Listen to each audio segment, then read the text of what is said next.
Listen, hyperinflation doesn't feel like a sudden crash. It feels like slow suffocation. Prices don't jump once, they keep climbing while you're still trying to process the last increase. One day, groceries feel expensive. Next week, they feel absurd. The danger is that you adapt to it, quietly doing the math in your head for basic food like it's a luxury purchase, until that adaptation stops working entirely. As the currency loses its utility, chasing a higher income becomes a losing race. Survival starts shifting away from how much money you can earn and toward how many physical essentials you can actually access and control. To function inside a failing economy, you need a specific framework.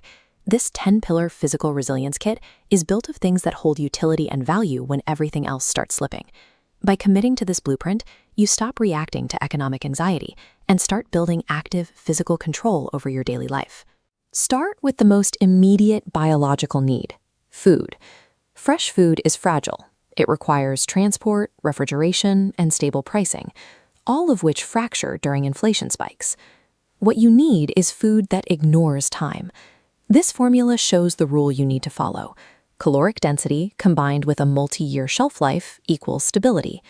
Basic dry goods like rice and lentils fit this perfectly. When stored properly, these dry staples last decades. And as daily prices spike, the food you bought earlier becomes an asset. It functions as stored purchasing power that outpaces inflation. Next is heat and cooking. People often underestimate how aggressively basic energy costs spiral during global instability. Electricity quickly becomes unreliable or unaffordable. Setting up an independent heat source, like a portable gas stove and safely stored fuel, removes one of the biggest pressure points in a failing system. The third pillar is a medical buffer. Healthcare systems don't vanish overnight, but they do become unpredictably expensive, and supply chains run thin. You build your own supply of basic first aid, pain relievers, and antiseptics. Treating minor injuries safely at home ensures you aren't forced to rely on a strained system for basic needs. Securing independent food, heat, and medical supplies removes the most immediate vulnerabilities, guaranteeing a baseline of survival. With the baseline secure, we look toward long-term continuity with Pillar 4, seeds. Specifically, you want open-pollinated seeds that you can reuse year after year, rather than single-use hybrids. Plants ignore inflation, and growing even a portion of your own food acts as insulation against the market. Pillar 5 tackles trade. When currency weakens, trust erodes, but people still need everyday items. Local value shifts directly from paper numbers to physical utility. Small consumables like soap, coffee, and batteries become trade units. If you possess useful items others need, you're no longer reacting, you're negotiating. Pillar 6 introduces manual tools.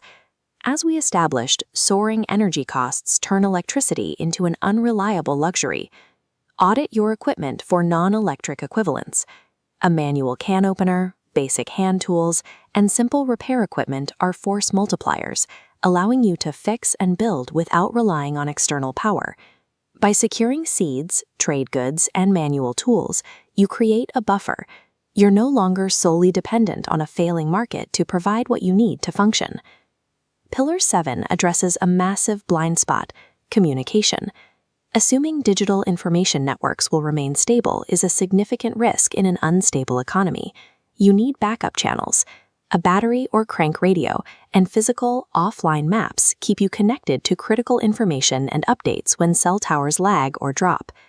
Pillar 8 focuses on your money. Looking at this balance sheet, you can see how vulnerable digital balances and numbers on a screen are to system failures. You diversify by converting digital savings into physical, tangible stores of value. At the same time, you aggressively manage and pay down unstable debt, because debt grows against you as inflation rises. Pillar 9 is water. Municipal supply disruptions happen far faster than most people anticipate, making access to a stable tap highly uncertain. Storing water buys you time, but security comes from the ability to filter and purify more on your own.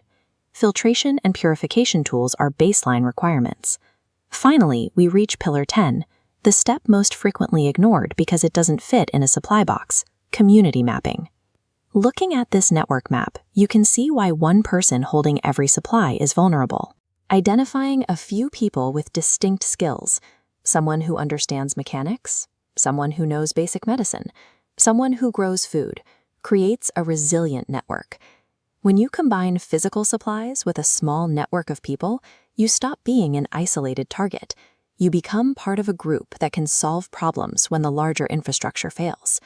With these 10 pillars in place, you possess a physical blueprint that actively resists the erosion of inflation. Because hyperinflation removes stability piece by piece, your response does not require extreme, erratic reactions. It simply requires consistent, paced execution. The difference between panic and preparation is straightforward. One reacts when the crisis is already obvious. The other moves while everything is still quiet. And right now, it is still quiet enough to act. Choose your first pillar and start building your baseline today. To maintain your momentum and build further resilience, please stay connected. Don't forget to like, subscribe, and comment to Psych Logic Dose.